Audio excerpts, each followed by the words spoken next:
지난주에 이어서 축복의 열쇠가 되는 두 번째 말씀, 예배에 관련된 말씀을 증거하려고 합니다. 지난주에 말씀을 드린 바와 같이 인생에 있어서 최고의 축복 중에 축복이 여러분 뭐라고 들으셨어요? 구원받은 축복이죠. 옆에 분 한번 인사 한번 해볼까요? 당신은 구원받으셨습니까? 꼭 자신 없는 질문을 하시는 것 같아요. 다시 한번 질문합니다. 당신은 오늘 밤 이 세상에 떠난다 하더라도 천국에서 눈을 뜰 수 있습니까? 그럼 질문만 하지 말고 대답 좀 해주세요. 자, 한번 대답 한번 꼭 들으셔야 됩니다.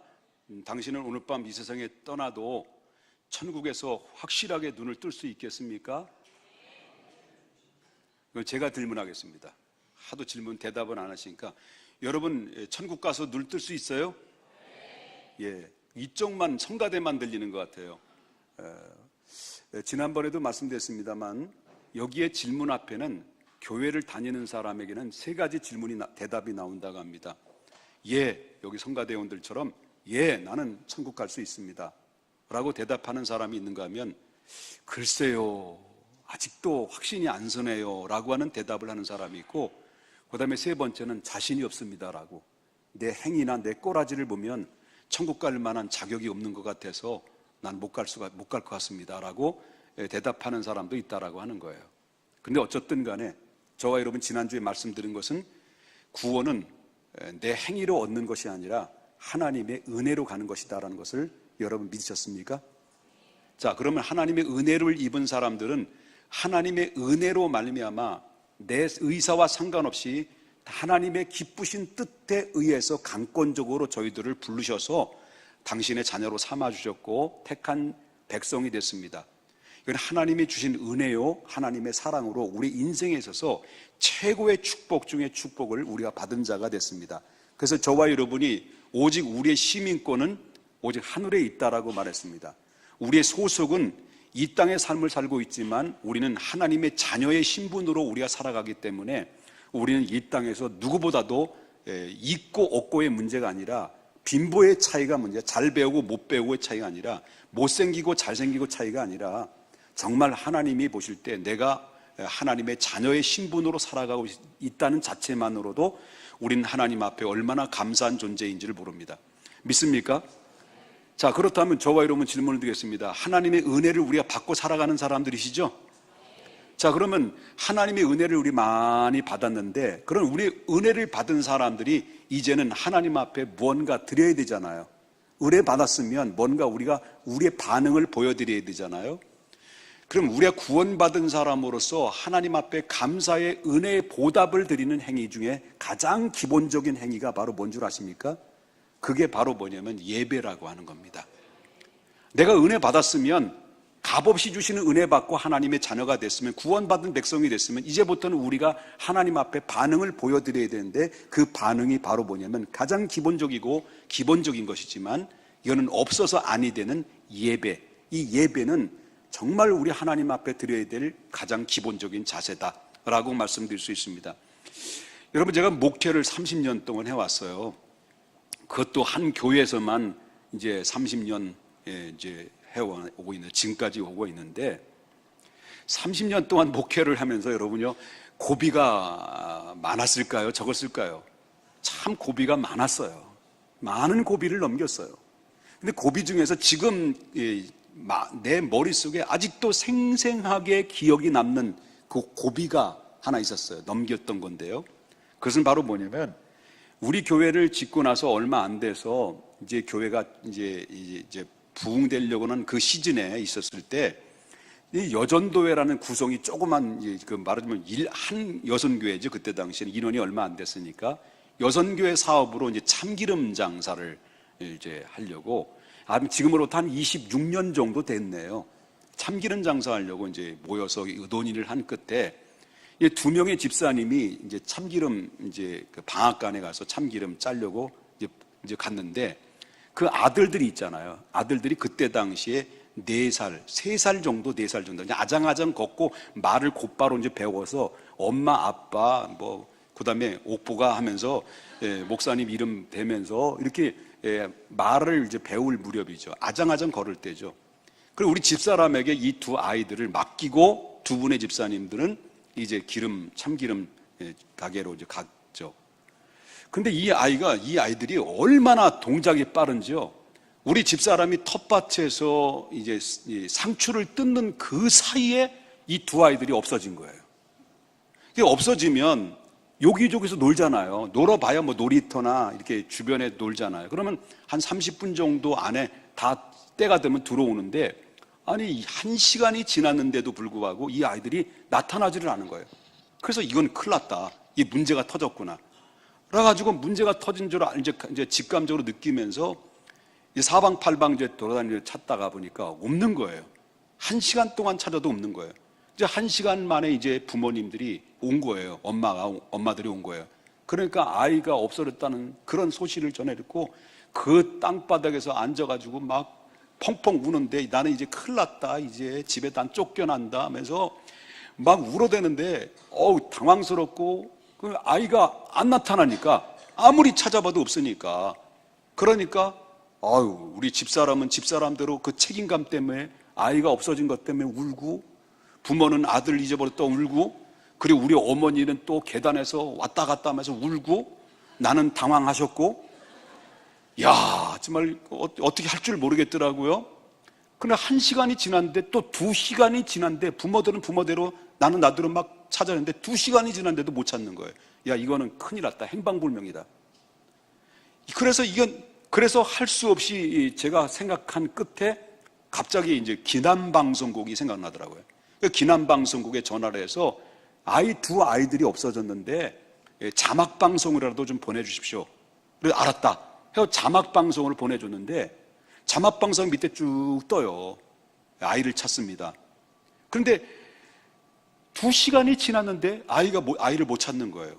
여러분, 3시간이 지났는데도 아이를 못 찾는 거예요. 근데 4시간이 지났는데도 아이를 못 찾는 거예요. 좀 말려주세요. 근데 5시간이 지났는데도 못 찾는 거예요. 깜깜한 밤이 됐어요. 그러니까 이 엄마는 엄마대로, 우리는 우리대로, 이건 큰일 났다, 이 별의 별 생각이 다 들게 되더라고요. 그리고 나중에 보니까, 제가 가만히 생각해 보니까, 야, 이건 목회 끝난 것 같다. 여러분, 만약에 아이가 없어지거나, 이 아빠는 지금 모르는 상태예요. 아빠는 지금 모르는 상태인데, 아빠는 그때 당시 교회를 안 나왔던 상태인데, 이게 상당히 당혹스러운 거죠. 야, 그럼 목회가 끝난 거다. 그리고 별의 생각이 드는데, 그때 당시 믿음이 있긴, 믿음이 있어요. 그때 막 주님이 안 보이고, 그냥 주님이 안 보이더라고. 땅만 보이더라고. 그냥. 그런 가운데 있다가 한 5시간 정도 지난 후에 어두컴컴한 때 어떤 청년이 자전거를 두 아이들을 태우고 우리 교회로 온 거예요. 야, 얼마나 이런 마음에서 막 그냥, 엄마는 뭐 그랬었겠죠. 지금도 막 그런 생각이 막 떠오르는데요. 야, 그런데 만약에 아직도 교회를 안 다녔던 남편이 그 자막방송에 그때 당시 텔레비를 보고 있었다는 거예요. 남편이 그 자막방송에 아이를 태웠습니다, 누구누구 아무개 당신의 아들이잖아요. 그 봤을 때인데, 하나님이 놀랍게도 만약에 그런 사건이 안 믿는 남편이 알았다면 당장 교회 못 나오고 아예 그냥 그 가족은 교회를, 예수 못 믿었어요. 그런데 하나님이 눈을 가리셔가지고요, 그때 아리따운 여자애가 드라마가 막 나와가지고 거기에 보셨는지 모르지만 자막방송을 못 본 거예요. 그 몇 시간 동안, 3-4시간 동안 봤는데 못 본 거예요. 그게 하나님의 은혜죠. 그래서 그 아이를 찾은 거예요. 찾아가지고 보니까, 여러분 보세요, 2가지 마음을 지금도 마음속에 담아요. 정말 그 자식을 잃어버렸던 부모의 심정, 정말 오랫동안 이거 큰일 났다, 이건 완전히 실종된 것이다 라고 실종 신고를 해야 되는 상황인데, 아주 극적으로 이 자식이 돌아왔을 때 그 자식을 바라봤던 그 심정, 그 자식을 잃어버렸던 심정과 그 잃어버린 줄, 아주 실종된 줄 알았던 그 자식이 다시 돌아왔을 때 그 심정은요, 지금도 그 심정은 2가지의 마음을 제 마음속에 아직도 살아있어요. 남아있는 거예요. 아, 그렇구나. 자, 오늘 본문의 말씀을 제가 설교를 준비하면서 이런 마음이 든 거예요. 하나님 아버지의 마음도 똑같지 않았는가? 하나님도 하나님 아버지도 이 부모를 잃어버린 자식을 찾고자 하는 그 부모의 마음처럼 하나님 아버지도 누군가를 지금도 애타게 강렬하게 찾고 있는 그 아버지의 마음을 이 본문의 말씀을 통해 충분히 읽게 되더라고요. 자, 그러면 그 말씀을 보면서 뭘 읽으면 아냐면 23절을 보면 그 아버지의 마음을 알게 됩니다. 23절을 우리 다 같이 한번 큰 목소리로 한번 읽어볼까요? 다 같이 한번 큰 목소리 읽겠습니다. 시작. 아버지께 참되게 예배하는 자들은 영과 진리로 예배할 때가 오나니 곧 이때라. 아버지께서는 자기에게 이렇게 예배하는 자를 찾으시느니라. 여기서 보면 이 본문에 나오는 말씀은 여기 찾으시라는 말이 나옵니다. 그럼 여기서 찾는다라고 하는 이 말의 의미는요, 헬라어 원어로 제테오라는 말입니다. 이 제테오라고 하는 이 말은 어떤 의미냐면 강렬하게 원한다, 강렬하게 원한다는 얘기예요. 그러면 이 강렬하게 원한다는 말은 누가복음의 15장에 이 제테오라는 유사 용어로 사용했던 단어가 있는데, 그 용어는 누가복음 15장에는 세 가지 비유로 예수님 말씀하셨어요. 바로 100마리의 양을 키우고 있는 목자가 들에 이 풀을 뜯어 먹게 하기 위해서 들로 내보냈어요. 근데 이 100마리의 양 중에서 한 마리가 길을 잃어버린 거예요. 한 마리를 잃어버린 거예요. 그래서 이 목자는요, 99마리를 그 한 곳에 두고 한 마리를 찾기 위해서 사방팔방 헤맬 때 그때 사용되는 용어가 바로 뭐냐면 제테오라는 거예요. 또 이제 10드라크마를 가지고 있었던 한 부인이 안방에서 한 드라크마를 잃어버린 거예요. 한 드라크마를 잃어버려서 그 드라크마를 찾기 위해서 등불을 밝히고 빗자루로 샅샅이 찾아 헤매는 그 헤맬 때, 그리고 두 아들이 있었어요. 두 아들 중에 꼭 둘째가 문제예요. 그 둘째 아들이 아버지, 나 아버지의 재산을, 아버지 제게 돌아올 재산을 미리 땡겨서 가불해 주십시오.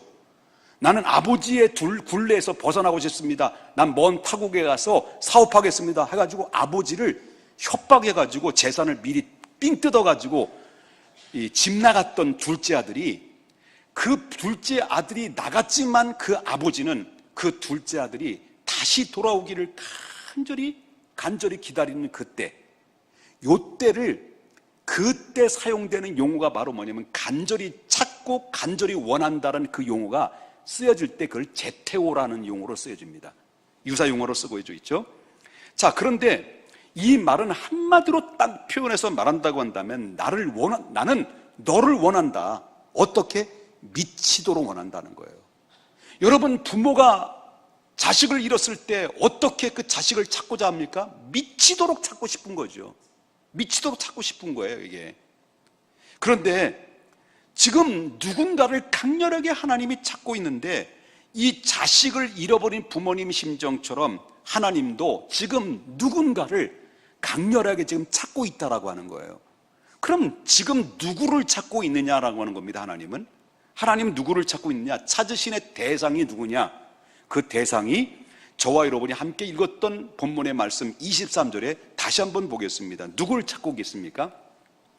아버지께서 뭐하는 자를? 참되게 예배하는 자들을 영과 진리로 예배할 때가 오나니 곧 이때라. 아버지께서는 자기에게 이렇게 예배하는 자를 찾는데, 이렇게 예배하는 자가 누구예요? 참되게 예배하는 자를 찾는다는 거예요. 나는 지금 예배를 드리는 사람들을 많이 있다. 그렇지만 많은 사람들을 예배를 드리고 있지만 전 세계에서 예배를 드린 사람들이 지금 이 시간에 수많은 사람들이 예배를 드리지만 난 다 원하는 게 아니다. 내가 정말 강렬히 찾고자 하는 주인공이 있다. 그래서 내가 강렬하게 찾고자 하는 주인공을 찾아서 내가 그들에게 베풀고 싶은 마음이 있다. 축복하고 싶은 마음이 있다. 그 대상자가 누구냐? 그 대상자는 참된 예배를 드리는데, 그 참된 예배의 종에는 두 가지 조건이 있어야 된다라고 하는 거죠. 그 두 가지 조건이 바로 뭐냐면, 첫 번째는 뭐와 뭐로? 영과 진리로 예배하는 자를 찾는다는 거예요. 믿습니까? 믿습니까? 영과 진리가, 이게 바로 뭐냐면 이 두 가지가 충족될 때 이것이 참된 예배가 되고, 이렇게 참된 예배를 드리는 자를 내가 찾아서 그에게 축복하겠다는 거예요. 축복하겠다는 거예요. 여러분, 이런 축복을 받으셔야 될 줄 믿습니다. 그러면 영과 진리로 예배를 드린다는 말은 뭘까요? 영과 진리로. 영은 뭘까? 영. 여러분, 영이라고 하는 것은, 영으로 드린다라고 하는 것은 깨끗한 영으로 드린다는 거예요. 그것은 바로 영은 누구예요? 귀신이에요? 성령이에요? 성령이에요. 영은 성령이에요. 그렇기 때문에 우리가 영으로 예배를 드린다면 누구 안에서 예배를 드리라는 거예요? 성령 안에서 예배를 드리라는 거예요. 그럼 여러분, 이 시간 예배를 드릴 때 뭐의 임재를 느껴야 돼요? 그렇습니다. 성령의 임재를 느끼면서 예배를 드릴 때 하나님이 그 예배를 받으신다는 거예요. 여러분, 성령의 임재를 느끼면요, 은혜가 오는 거예요. 성령의 임재로 예배를 드리면 그 예배가 감동이 오는 거예요. 성령의 임재를 느끼면서 예배를 드리면요, 그 말씀이 들려오는 거예요. 이해가 되는 거예요. 깨닫게 되는 거예요. 가슴이 찔리는 거예요. 그리고 느끼는 거예요. 경험하는 거예요. 그러면서 내 마음속에 평화가 오는 거예요. 이게 바로 뭐냐면 일반적인 공동체의 모임이 아니라 주의 이름으로 모여지는, 성령의 이름으로 모였을 때는 성령의 임재를 경험한 사람들에게 나타나는 현상이 바로 뭐냐면 감동의 예배가 드려지는 거예요. 이게 있어야 된다는 거예요. 하나님이 성령의 임재를 느끼면서 감동으로 예배를 드린 자를 지금 하나님이 찾고 있는데, 제테오, 강렬하게 원한다. 강렬하게 찾기를 원한다. 이게 바로 하나님의 마음의 심정이라고 하는 거예요. 그 다음에 두 번째입니다. 뭐가 충족돼야 되냐면요, 영과 뭐로? 진리로 예배를 드려라. 자, 이 진리로 예배를 드리는데 진리는 누굴까요? 진리는 누굴까요? 예수님이 말씀하시기를 당신을 향해서 뭐라고 지칭합니까? 내가 곧 길이요 진리요 생명이니라 그랬습니다. 진리가 여기 있으니 진리가 너희를 어떻게 한다고 그랬어요? 자유케 한다고 그랬습니다. 믿습니까? 그래서 강단에는요, 정말 강단에서 목회자가 성도의 눈치를 보며 설교한다면 그때부터는 담임 목사에게 성령이 떠난 거예요. 강단에서는 성도의 눈치 보지 않고 하나님의 말씀의 기점을 통해서 진리만을 외쳐야 되는 것이 목회자의 생명이고 목회자의 사명이라고 생각합니다. 예수는 진리예요. 그 진리를 선포할 때 사람들이 변화되고, 진리가 들려질 때 사람들은 변화되고, 진리가 그 사람의 마음을 움직이고, 그 진리가 그 사람을 변화시키는 능력의 원천이라고 하는 거예요. 그래서 여러분, 진리는 예수님이에요. 이 말을 좀 정리한다면 영과 진리로 예배를 드린다는 의미는 뭐냐면 성령의 임재의 도우심으로 진리 되시는 예수 그리스도의 이름으로 올려드리는 것을, 이게 바로 영과 진리로 예배를 올려드린다. 그래서 바로 하나님이 그 예배를 온전히 연락받으셔서 그 연락받으시는 그 예배를 통해서 그 영과 진리로 드리는 그 사람 한 사람 한 사람에게 주님이 찾아가셔서 그와 함께 하시고 그를 붙드시고 그를 지켜주시고 그를 인도하시고 그에게 피로를 채우시는 것이, 이게 뭐를 통해서 이루어지느냐면요, 영과 진리로 참된 예배를 드리는 자들에게 주시는 하나님의 약속의 말씀이 있는 거예요. 여기에 동의하시면 아멘 하십시다. 그렇기 때문에 여러분, 예배는 성령의 도우심이 없는 예배, 그리고 예수가 빠진 예배는 더 이상 예배가 될 수 없는 거예요. 저는 앞으로 나는 이 말씀 꼭 전합니다. 동성애 죄입니다. 동성애 결혼 죄입니다. 앞으로 강단에서 동성애법, 이게 합법화되면, 강단에서 동성애에 대해서 설교를 하게 되면 앞으로는 담임 목사는 수갑차고 구속됩니다. 벌금 물어야 됩니다. 저는 그렇습니다. 내 목회 생명이 끝나는 날 때까지 하나님의 진리의 말씀이 내 재산이 다 바닥난다 할지라도 잘못된 건 잘못된 거고 성경은 성경이고 진리는 진리예요. 난 이걸 외칠 것입니다. 야라 죄송합니다. 야라 흥분되니까 죄송합니다. 여러분, 성령의 임재가 빠지고 예수가 빠진 예배는 울리는 꽹과리예요. 그러기에 우리는 예배를 드릴 때 최선의 예배를 드려야 된다고 하는 거예요. 하나님께서 많이 모이고 적게 모이는 거에 대해서 관심 없습니다. 하나님은 큰 교회, 작은 교회 관심 없습니다. 오직 하나님의 관심은 어디 있습니까? 누가 참된 예배를 드리냐에 관심이 있습니다. 제테오, 내가 찾던 자가 바로 너다 이거예요. 여러분, 하나님이 찾던 자가 바로 여러분이 될 수 있기를 바랍니다. 우린 수없이 예배를 드리지만 정말 이제부터는 예배다운 예배를 드려보십시오. 여러분, 목회 생명 걸고 제가 여러분 보장합니다. 여러분, 구원받은 자가 믿음으로 반응을 보이는 것 중에 예배인데, 영과 진리로 하나님의 인재와 예수 그리스도의 이름으로 하나님 앞에 온전히 드릴 때 하나님이 축복하신다는 것은 약속이고, 하나님의 약속이라고 하는 것을 저는 보장하는 거예요. 예배를 드리는 민족 복 받습니다. 예배가 있는 가정 복 받습니다. 예배가 있는 공동체는 언제나 하나님이 함께 하시기 때문에 축복받을 수밖에 없습니다. 그러나 예배를 깨트리는 현장은 하나님의 축복이 아니라 저주가 임하는 거예요. 여러분, 그러기 때문에 그래, 내가 그렇게 찾았던 대상이 바로 너다라고 할 만큼 여러분 2018년도 예배 성공자가 돼야 돼요. 예배 성공자. 여러분, 이 사실을 깨달으면요, 예배를 제 멋대로 드리지 않습니다. 자기 멋대로 예배를 안 드려요. 성경을 보면 자기 구원받을 사람이, 구원받은 자가, 그리고 직분과 사명을 받은 자가 자기 멋대로 예배를 드리다가 어려움을 당한 사건에 대해서 몇몇 곳에서 소개를 하고 있는데, 그 중에 대표적으로 레위기 10장에서 소개를 하고 있어요. 아론에게는 아들이 있는데, 그리고 아론 중에서 나답과 아비후라는 두 아들이 제사장으로 직분을 받아가지고 제사를 임무를 감당하다가 사건이 터졌어요. 그것이 바로 레위기서 10장 1절부터 2절에 나오는 말씀인데, 한번 보겠습니다.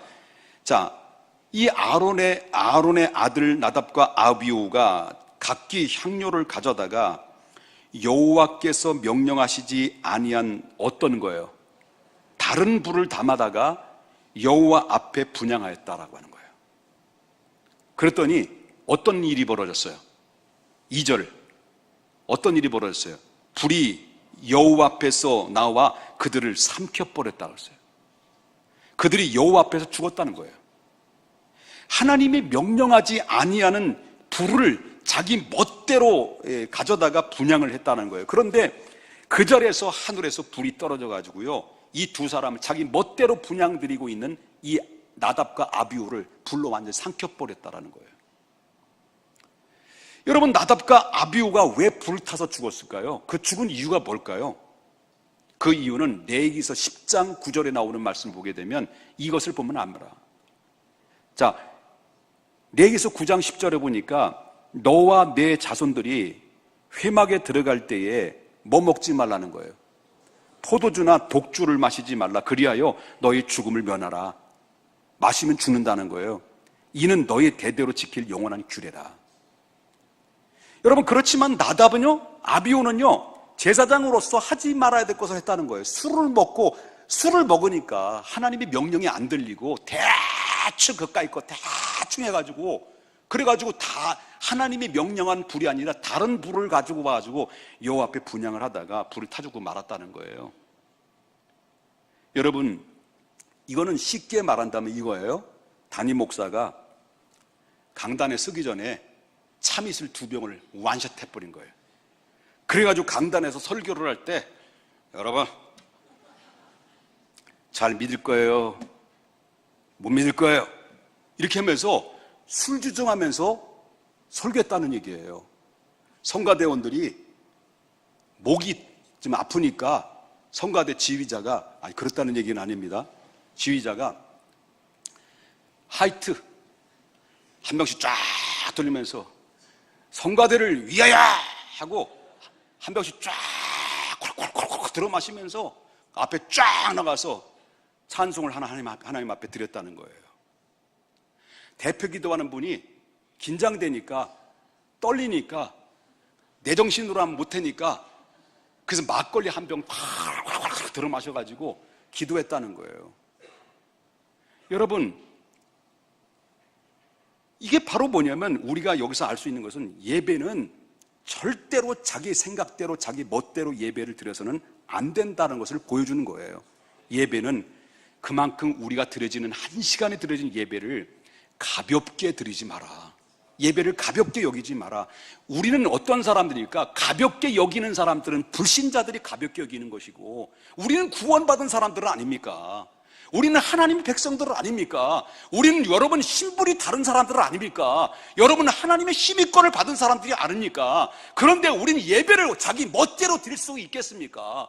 하나님 앞에 하나님의 자녀로서 하나님이 받으시고 연락받으실 수 있을 만큼 하나님의 자녀라고 한다면, 하나님의 은혜를 입었다고 한다면 제 멋대로 드려서는 안 된다는 거죠. 영과 진리로 하나님이 받으시는 예배로 드려야 된다는 거죠. 하나님이 찾으시는 대상이 될 만큼 하나님의 마음이 감동이 되어서 어떻게 축복하지 않으면 안 될 수밖에 없을 만큼, 어쩔 줄 몰라 할 만큼 하나님의 마음이 감동이 될 만한 예배를 드려야 되는 거 아닙니까? 여러분, 그렇지 않습니까? 우리는 예배를 많이 드려요. 주일 낮 예배도 드리고, 오후 예배도 드리고, 금요 예배도 드리고, 수 예배도 드리고, 일주일에 저럼 설교를, 개척교회 때는 설교를 50편 이상씩 한 달에 했어요. 여러분, 그러나 예배는요, 하나님의 방법대로 온전하게 참된 예배를 드려야 그 예배를 받으신다는 것을 믿으셔야 됩니다.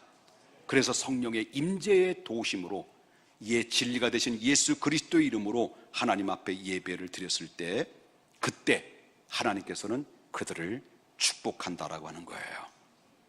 여러분, 질문을 하나 드리겠습니다. 내 입장에서 볼 때 예배는 보는 거예요? 드리는 거예요? 내 입장에서 볼 땐 예배는 보는 게 아니고 드리는 거죠? 그럼 하나님 입장에서 볼 때는, 우리가 예배를 드리는 자를, 하나님 입장에서 볼 때는 예배를 보시는 걸까요? 보시는 걸까요? 보시는 겁니다. 우리는 예배를 드리는 거예요. 그리고 우리를 예배를 잘 드리나, 영과 진리로 정말 진심을 담아 하나님이 원하는 성령의 임재와 진리에 대신 예수 그리스도 이름으로 잘 드리나, 누가 보고 계시다는 거예요. 불꽃 같은 눈동자로 하나님이 보고 있다는 거예요. 우린 드리는 거예요. 그러나 하나님은 보시는 거예요. 그런데 뭘 보면 아냐면 창세기 4장에 보면 가인과 아벨이 하나님 앞에 제사를 드려요. 자, 근데 하나님께서는 그 가인의 똑같은 제사를 드렸는데, 하나님께서는 그 가인의 제사를 안 받으셨어요. 근데 아벨의 제사를 받았어요. 그럼 왜 하나님께서는 가인의 제사를 거절하시고 아벨의 제사를 받으셨느냐? 그 이유는 뭐냐? 여기에 대해서 답은 히브리서 11장 4절에 나와요. 히브리서 11장 4절에 뭐라고 나옵니까? 믿음으로 아벨은 누구보다도 가인보다 더 나은 제사를 드렸으므로 의로운 자라 하시는 증거를 얻었느니라. 여기서 보면 이 11장 4절에 나오는 말씀을 보면 아주 중요한 단어 두 가지가 딱 나와요. 중요한 단어 두 가지인데, 이게 여러분 굉장히 이 중요한 키워드예요. 하나님이 내가 드려지는 예배를 받으셨느냐 안 받으셨느냐는 뭐를 통해서 얻어지느냐, 이 두 가지 키워드를 여러분 간직해야 되는데, 그게 바로 뭐냐면, 아벨이 드려졌던 예배는 하나님 연락받으시고 아벨의 예배를 받으시고 축복받았던 그 이면에는 바로 뭐냐면, 아벨은 믿음으로 드렸고 믿음으로 드렸다는 거예요. 믿음과 뭐가요? 드림이 있어요. 여러분, 믿음으로 드렸고 믿음으로 단어와 드림이로는 단어는 이 단어는요, 아벨이 하나님 앞에 드렸을 때 그게 연락받을 수 있는 키워드예요. 여러분, 그래서 아벨의 제사를 하나님이 보신 거예요. 그럼 믿음으로 제사를 드리는 것을 하나님이 보신 거예요. 그래서 하나님께서 그 예배를 보시고 아벨을 축복한 거예요. 지금도 역시 여러분이 하나님이 살아계시다는 것을 믿으신다고 한다면 하나님이 여러분이 드려지는 예배를 보고 계시다는 사실을 믿으셔야 됩니다. 이처럼 하나님께서는 영과 진리로 예배를 드린 자를 결코 외면하지 않습니다. 그래서 하나님께서는 목숨을 걸고 예배를 드린 자에게 은혜와 축복을 베풀어 주시는 거예요. 그러므로 이제부터는 여러분 인생에 쓸데없는 곳에 인생의 승부를 걸지 말고 여러분 인생의 성공의 삶을 살기를 원한다고 한다면 여러분의 인생을 예배로 승부를 거시라고 하는 거예요. 모든 생사화복은 내 손에 달려있는 게 아니에요. 모든 생사화복의 절대권자는 내 능력과 내 지혜와 내 능력에서 이루어지는 게 아니라는 거예요. 사람은 모든 그리스도의 이름으로 구속받은 하나님의 구원받은 하나님의 백성의 생사화복은 내 힘과 내 능력에서 얻어지는 것이 아니라 생사화복의 절대권자는 살아계신 하나님의 결정에 달렸다라고 하는 거예요. 그렇기 때문에 여러분이요, 예배를 하나님 앞에 보는 자가 되지 말고 드리는 자가 되어야 된다라고 하는 거예요. 이렇게 하나님 앞에 예배로 인생의 승부를 걸면 하나님의 축복하시는데, 그러면 이렇게 예배를 드리는 자에게 하나님 어떤 약속을 주시느냐, 어떤 축복의 약속을 주시느냐, 여러 가지 약속이 있습니다만은 보편적으로 세 가지를 약속을 하시죠. 여러분 예배를 잘 드리고 하나님이 찾으신 자를 딱 찾았단 말이에요. 그러면 그들에게 하나님이 어떻게 축복하시느냐, 첫 번째는 하나님이 어떤 상황 가운데서 예배만 잘 드리면 하나님이 그를 긍휼히 여겨주신다라고 해요. 불쌍히 여겨주신다. 우리가 잘못하고 우리가 교회를 다녔는데도, 여러분 예수를 믿는데도 허물이 있어요, 없어요? 허물이 있어요. 우리 자신도 모르게 죄를 짓기도 하고 허물도 있고 하나님 앞에 어쩌면 징계의 대상이 될 수도 있어요. 그런데 하나님께서 여러분 그때 당시 노아 시대를 보게 되면 하나님이 인간을 만드신 것을 후회하시고 인간을 전부 다 멸하려고 하는 계획을 가졌었어요. 그런데 하나님께서 노아라고 하는 사람이 하나님의 계획을 가지고 있는 그 찰나에 노아라고 하는 사람이 하나님 앞에 제사를 드렸네. 하나님 앞에 제사를 드렸을 때 그 노아가 하나님의 제사를 온전히 드리고 나서 노아의 제사를 받으시고 하나님이 인간을, 이 모든 세계를 심판하시려고 하는 그 심판을 철회하시고 하나님이 긍휼히 여기셨다는 사실이 성경에서 발견하게 돼요. 여러분, 우리가 허물이 많아요. 그리고 우리의 죄가 많아요. 예수 믿어도 우리는 허물이 많고 죄가 많고 하나님 앞에 용서받을 수 없는 상황에 이를 수도 있어요. 그러나 저와 여러분이 하나님 앞에 성령의 임재와 진리 되신 예수 그리스도의 이름으로 예배를 드리면 우리의 허물과 죄를 하나님이 불쌍히 여기시고 긍휼히 여기셔서 다시 돌이키시는 하나님의 은혜가 임하게 되는 것이, 이게 가장 축복의 축복이라는 거예요. 하나님이 죄를 진 것마다 다 심판 내린다면 우리 살아남을 수 있는 사람이 없다라고 하는 거죠. 두 번째는요, 재앙을 막아주신다. 재앙을 막아주신다는 거예요. 재앙에서 돌이키신다는 거죠.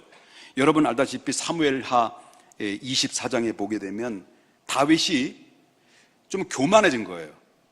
교만해져가지고 군사의 군사적인 목적과 왕권의 강화를 위해서 하나님의 명령 없이 자기 멋대로 인구조사를 했어요.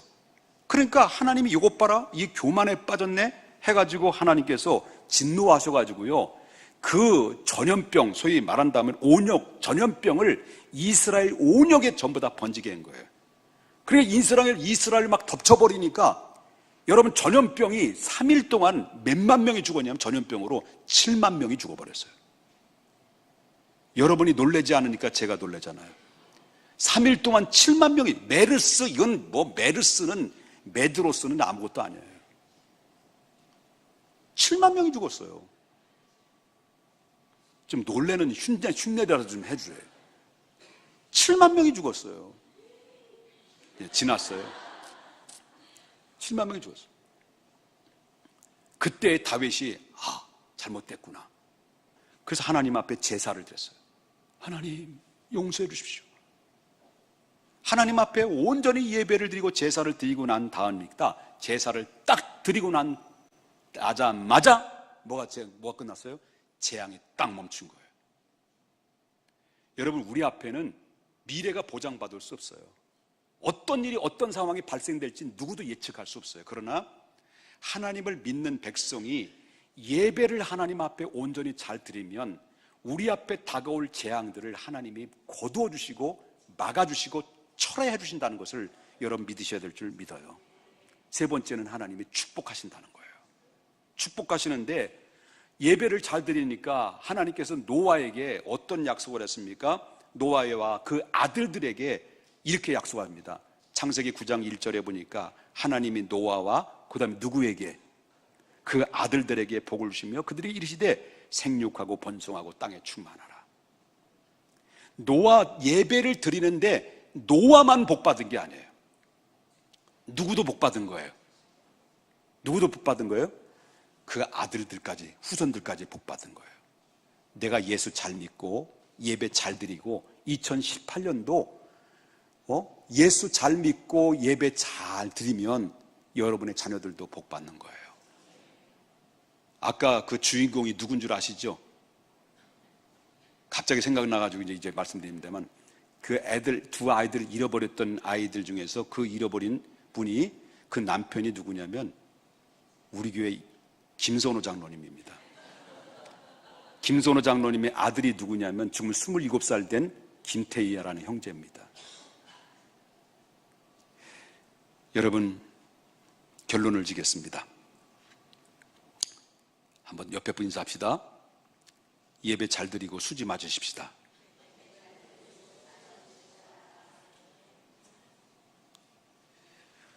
여러분, 우리가 회복돼야 될 게 많아요. 얼굴도 회복돼야 되고 몸매도 회복돼야 되고 아무리 회복되려고 해도 키는 회복이 안 돼요. 나이 먹은 것도 회복도 안 되고 이 주름살도 회복도 안 되고 제가 우리 집사람이 하도 제가 몸이 현찮으니까 얼굴도 막 이렇게 자꾸 이상해지니까 자꾸 막 윗입술이 떨리고 막 이상하게 막 그러니까 어젯밤에는요 저에게 선물을 해줬어요. 안 하던 짓을 하시니까 더 이상하시더라고. 마사지를 한번 해주시더라고요. 그런데 회복이 안 돼. 지금도 떨려. 여러분, 회복돼야 될 게 많이 있지만 여러분 오늘 이거 회복하고 가세요. 예배를 회복하고 가세요. 예배 반드시 회복해야 됩니다. 예배 승부를 걸어야 됩니다. 그 중에 정말 어떤 상황 가운데서 여러분의 인생에 있어서 최고의 우선순위를 어디에 두어야 되느냐? 예배에 두라는 거예요. 그래서 예배 시간 늦지 마시고요. 예배 시간 늦지 마시고 예배 시간 늦는 분들은 계속 늦어요. 주님 재림하실 때까지 늦을 거예요. 그래서 앞으로 이제 하나님 나라 갔을 때도 한 3일 정도 연장해서 갈 거예요 아마. 이건 하나님과 약속이에요. 하나님과 약속할 시간이 누구를 만나는 시간이에요? 거룩하신 여호와 하나님을 만나러 오는 시간인데 우리가 그 약속을 어긴다고 한다면 그는 진정한 예배가 될 수 없다라고 하는 거예요. 여러분 물어보겠습니다. 주님으로부터 축복 받기를 원하십니까? 그럼 예배 시간 잘 지키세요. 물어보겠습니다. 여러분 기도한 모든 기도가 응답되기를 원하십니까? 그럼 예배를 최우선순위 하세요. 여러분 인생에 있어서 정말 모든 것이 성공하는 인생으로 살기를 원하십니까? 그렇다면 예배의 성공자가 되세요. 예배에 성공해야 인생의 성공입니다. 정말 우리가 예배가 회복될 때 무너진 가정이 회복되는 거예요. 예배가 회복되면요 우리의 일터가 풍성한 결실이 생기게 되는 겁니다. 예배가 성공하면 하나님이 솔로몬에 주셨던 지혜를 하나님 주셔요. 학생들도요 예배만 잘 드리면 돼. 여러분 전문화 시대이기 때문에 여러분 다 잘해가지고 가야 서울대학 들어가. 그래서 서울 우유는 아무나 먹는 게 아니에요. 그런데 다 잘하지 못하더라도요 하나님께서 예배를 잘 드리면 우리 학생들 내 보장하는 거예요. 예배를 잘 드리면 하나님이 지식과 지혜는 달라요. 지식은 열심히 공부해서 열심히 공부하면 지식이 습득이 돼. 근데 지혜는 아무리 지식을 많이 해도요 고문관은 고문관 아시죠? 군대 가면 고문관이 꼭 한두 명 있어요. 그런데 IQ가 높은 사람들이 고문관 노릇을 하더라고요. 그런데 지혜는 달라요. 하나님의 지혜를 받는 자가 나중에 축복받아요. IQ 시대가 아니에요. 전문화 시대 속에 하나만 잘하면 되는 거예요. 하나만. 그렇다 하나만 파면 안 돼. 연애하자. 그것만 하면 안 돼. 학생들은 정말 하나님 앞에 예배 잘 드려서 솔로몬 같은 지혜를 얻어서 지혜를 얻으면 학습도 올라가게 돼 있어요. 약속한 거예요. 보장되는 거예요. 목사님이 찬 경험이에요. 목사님은 1등을 놓치지 않았어요. 중학교 때까지. 꼴찌에서. 그런데 고등학교 들어가서 예수 믿고 하나님 은혜 받아서요. 5등 안에 떨어진 적이 없어요. 전교에서 27등. 마지막 졸업 때. 난 자랑하고 있는 거예요. 주님이 주신 지혜예요. 근데 학교가 좀 별로 좋은 학교는 아니에요. 약한 학교에서. 그래도 뭐 27등은 잘한 거지 뭐. 비 오는 건 건강에 안 좋은 거예요.